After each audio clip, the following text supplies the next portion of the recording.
After Ronnie O'Neal said he wasn't sorry for the murders of his girlfriend and 9-year-old daughter with special needs during his sentencing, the judge then spoke.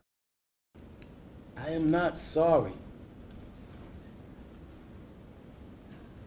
for something I didn't do, and I am not sorry for the things I did do. Mr. O'Neal, All right. Listen, stop. All right. Listen to me. I'm not You're not going to raise your voice again.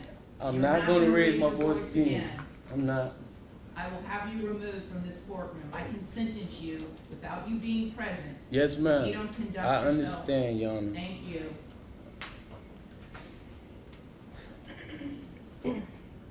But I will say, I'm sorry for your loss. 19 years I've been at this job. I've seen human beings killed at the hands of others in every way imaginable. You name it, I've seen it. Shootings, stabbings, drownings, suffocatings, blown apart by cars in DUI manslaughter cases. Horrible things. This is the worst case I have ever seen as far as the facts go.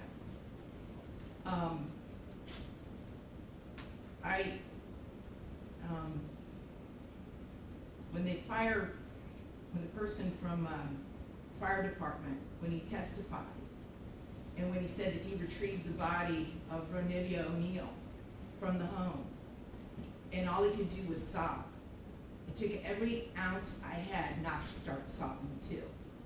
Because there is no way any person with any feeling could have witnessed or seen the photos of what occurred that night and not be haunted for the rest of your life. I know I will be.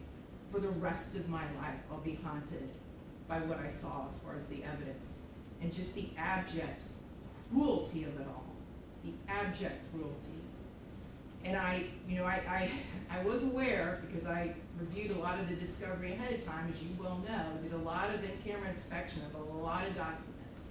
And I was aware there was some evidence, at least, that when you needed to recover from your gunshot wound, that neither your parents nor your Aisha, Ms. Robinson, would let you come recover at their home. I don't know if it's true or not. I'm not going to get into a dispute. I'm just mentioning there was some evidence referencing that in the records. And all I could think about, because I knew that Miss Barron was not with you romantically at the time.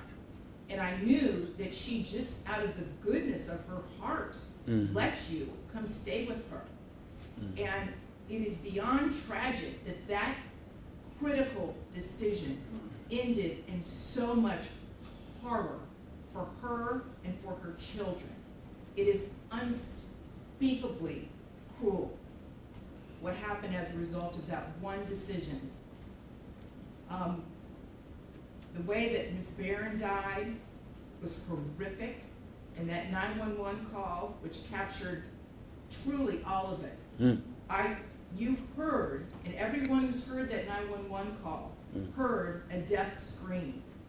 If anybody ever wants to know what it sounds like before a human being dies, knowing that their death is imminent, that's exactly what it is. That was a death scream.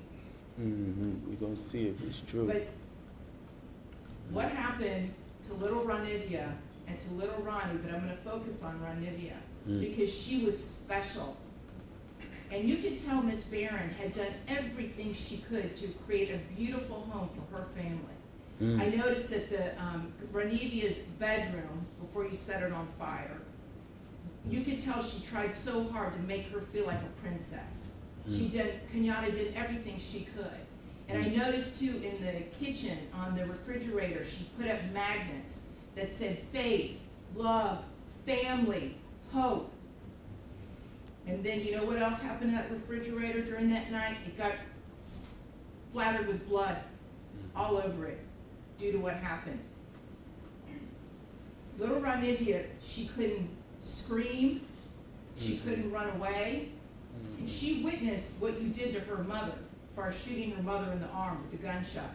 She knew. And the horror that that child suffered. And she already had a life where she was born with challenges regarding her physical and her mental disabilities. But the pain and suffering that she suffered that night at your hands, unspeakable, absolutely unspeakable. And at the moment, that first time you struck her with that hatchet, and little Ronnie testified that all he could see was tears coming out of his sister's face. At that moment, that child knew she was being betrayed in the cruelest, most tragic and sorrowful way that a child could ever be betrayed. She was being betrayed by her parent, the one person that should be there to protect their children and love them and keep them from harm. And that was the last thing that child felt before she passed on from this earth, was your utter, cruel betrayal to her. And I read somewhere, and I don't know if it's true or not, I have no idea, but I read somewhere that souls pick their lives, and that they know exactly how difficult their lives are going to be before they enter into this world. And I don't know if that's true or not, but if it is, Ronivia O'Neal is one of the bravest souls I have ever come across in my 54 years on this planet. One of the bravest ever, ever, because she suffered so traumatically.